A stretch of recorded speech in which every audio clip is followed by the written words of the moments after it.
the report that I've mentioned, the Employee Insights report, was published on Monday this week.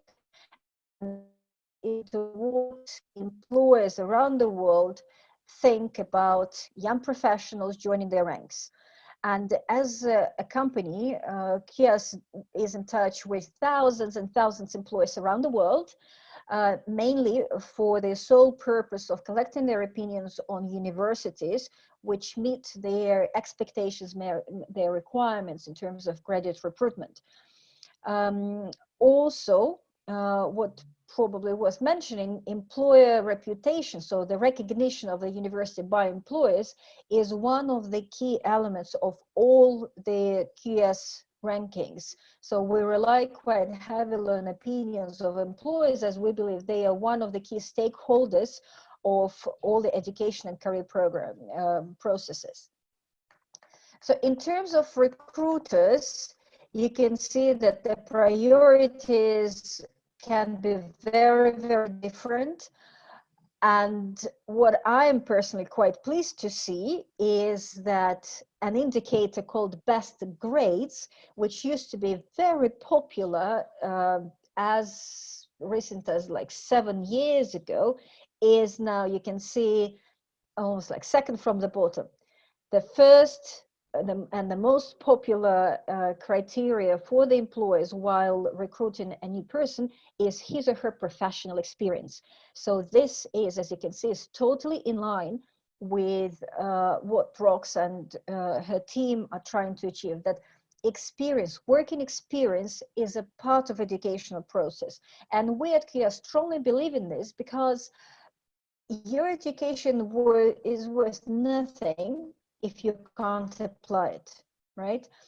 And also from, not just from the practical point of view, but also from the emotional point of view, if you didn't have a chance to try your future profession, to try and apply what you've been taught during your internships, short-term projects, or apprenticeship, you wouldn't know whether you like this role or not, whether this is the career you want to dedicate your life to, or whether it's your parents' dream. I hope that we will have people from quite a few different regions joining today. And I myself am coming from Russia.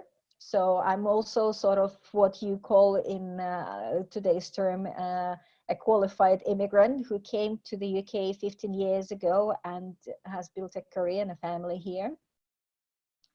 So quite often, young people decide to go into the university course, not because they genuinely believe that this is their passion and this is going to be their job for life, but because of their parents and family pressure. So that's why I think if it's possible for schools to collaborate with universities and employers and give young people as early as, I don't know, at the age of maybe 13 and 14, to try different activities, to try different jobs, it will decrease the number of disappointed and dissatisfied young professionals quite tremendously. Unfortunately, we don't have this in many countries around the world. We don't really have much of it in the UK. So let's focus on those who have already entered the university, and let's see how they can shape up their profile, shape up their portfolio in such a way that will appeal to the employers of either their dreams, if you are confident enough that that's your dream job, or whether to any employer that you might want to approach for future work. Now, what's also is worth mentioning is when we talk to the employers and to the universities, and we're trying to figure out, what's the overlap, what's the common language between those two very powerful groups who have impact on thousands and millions probably lives around the world.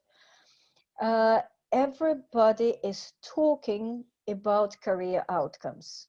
So we're not talking about, touchy-feely stuff like, am I happy? It is important, but it's not the top indicator. We're talking about employability rate, So the proportion of graduates finding jobs within, usually it's about within 3 months after graduation. And then if we're talking about employment, what's the average the timeline, how soon students can find employment after graduating?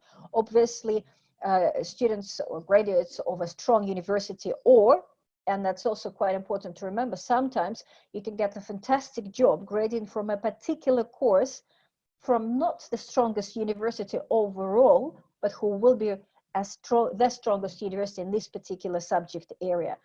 That's why, again, looking back, when you're choosing an institution, it is quite important to look at this university's strength, not just overall, but in your particular field. And then, yes, student satisfaction score or satisfaction rate. This is when universities survey the students and ask how happy they are with their study outcomes, how happy they are with their, their readiness for the job market. Now, one of the next elements, and very important, when we were talking to the employers and trying to asking them to identify the most important elements that help prepare students for recruitment process. And that's, okay, let me rephrase. These are the activities that employers believe universities should be engaged with while teaching the students. So you can see that, yes, CV and personal statements are the most important one, obviously, because you will be working with them, you will be using your CVs to apply for different roles. What's important here is that you not only have to be trained or educated how to prepare your CV or personal statement, but you also need to be trained how to adjust your CV based on a company you're approaching, based on the position you're applying to. And most of us today know a magic word, keywords, right? We know how to use them when you optimize, for example, your article or you're working on the website. The same rules apply to your CV. In many companies, not just in the UK, but around the world, HR teams are now using artificial intelligence to help them search through the database of candidates who have applied for this or that role. And this artificial intelligence, those algorithms, they do the preliminary work. They pick up the CVs that have the highest number of keywords matching the keywords for this role. And you might be as brilliant as you could be, you might have fantastic language capabilities and great extracurricular activities, but if your formal CV doesn't have a number of keywords required for this or that role, you might not simply pass the first barrier. So that's why it's quite important to know how you tweak, how you adapt your resume, your CV to any particular role that you're applying for. Well, mock interviews and other elements here are pretty obvious. One thing I'd probably like to highlight, and that's something that came out of my experience working with the business schools, is that mock interviews with employers are definitely important. Not everybody has access to employers, though, or resources to have, mock interviews with real HRs. Don't be shy. Get in touch with your alumni, your fellows from the same university who have graduated 3 or more years ago, and ask for 1 hour of his or her time, explain the situation and say, listen, I just need your feedback on how I might probably do at a mock interview, or not mock, at a real interview. And then you have a mock interview with this person where he or she acts as an employer. And then you together discuss, like you spend half an hour probably in this role play going for the interview, and then the next half an hour going for this and discussing how you could do better or what the employer will be expecting from you.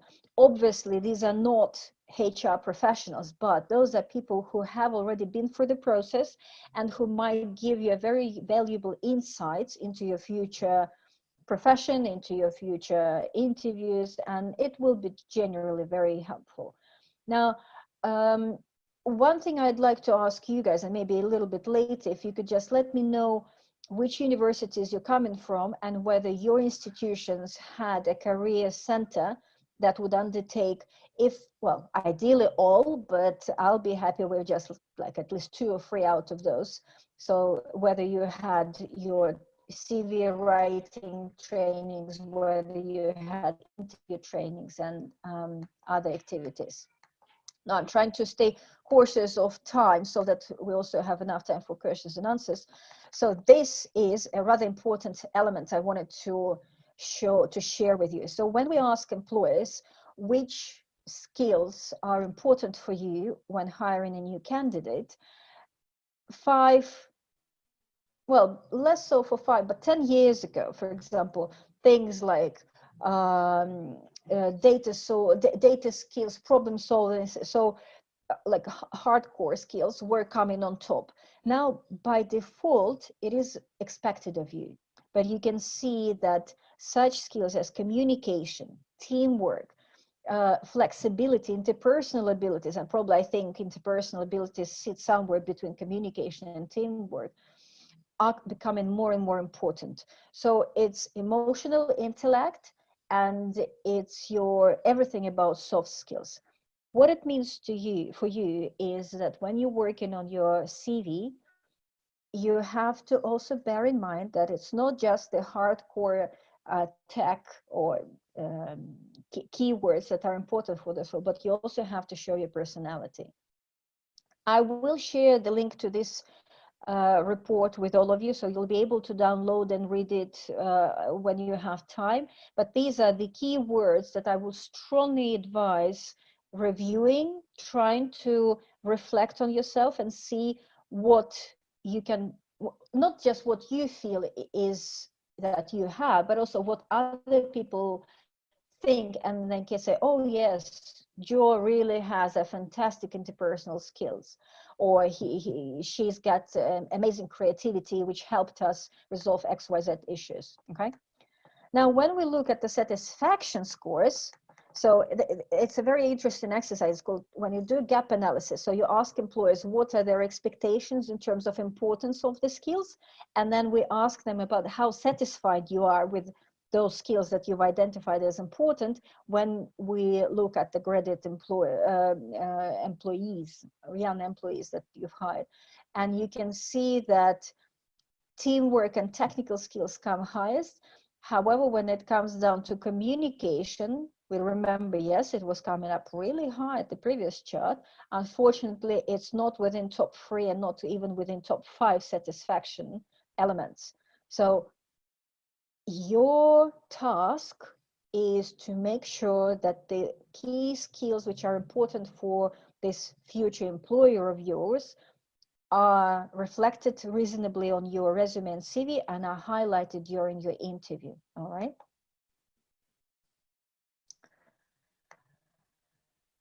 So, well, I don't want to go through all, as I said, you will have access to this material and review. So these are the some comparative analysis of employers or recruiters responses from different regions. So we have US in yellow, UK in blue, and China in red. And these are the recruiters' priorities.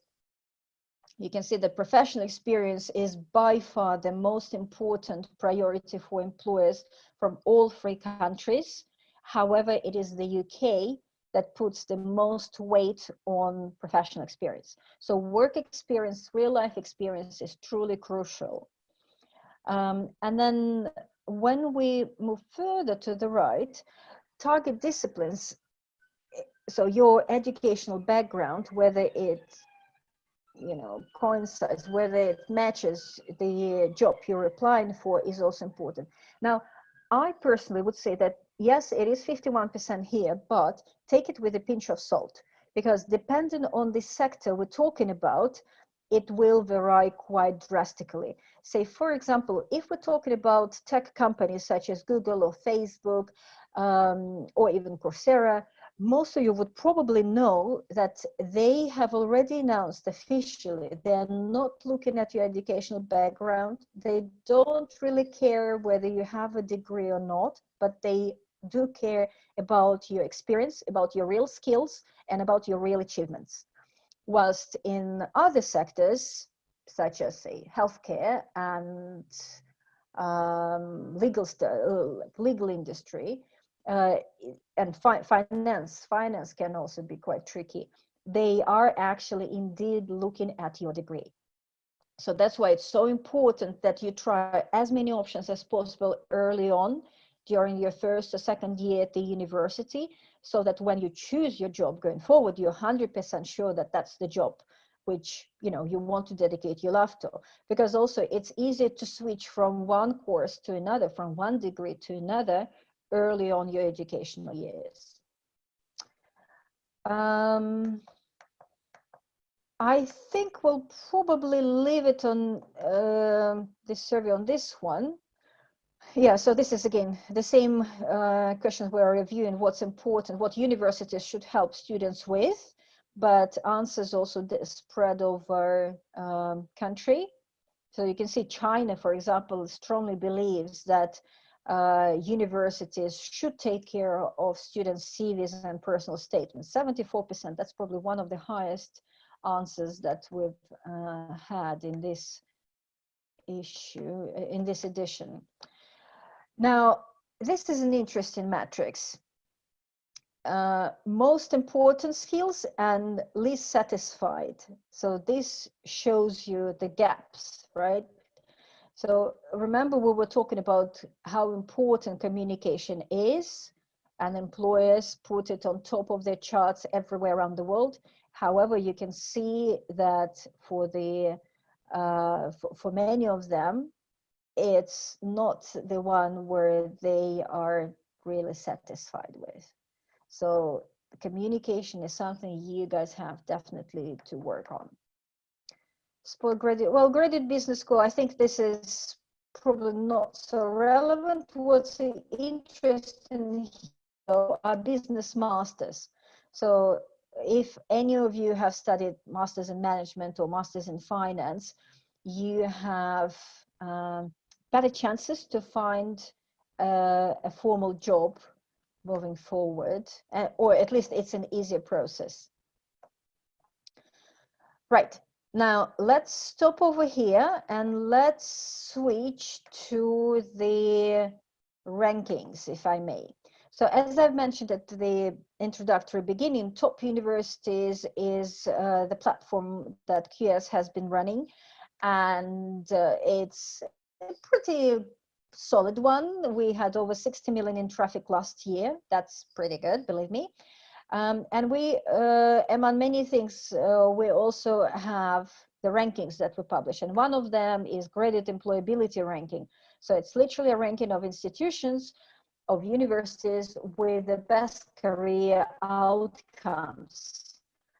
And if we look at the UK universities, these are the ones that will give you the best career boost, the best career outcomes based on number of Fortune 500 people who have graduated from those universities, based on number of employers who come and are present on campus of those universities, and also based on the R&D activities. Now, if you want to go a bit deeper into different indicators, I would strongly advise to review the indicators first, so graduate employment rate, partnerships with employers, etc., etc. But also you can go to our website called iuqs.com and see how each of the indicators is explained here, so that, for example, partnerships with employers reflect how active and how engaged any university is with the employer's partners.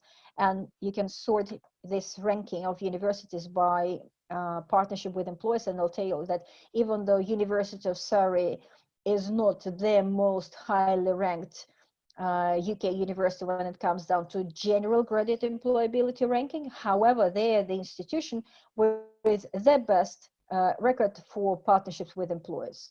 And the same here, say, for example, employer reputation means the sheer volume of employer experts who named this particular university, in our case, University of Cambridge and University of Oxford, as the best institutions to recruit from.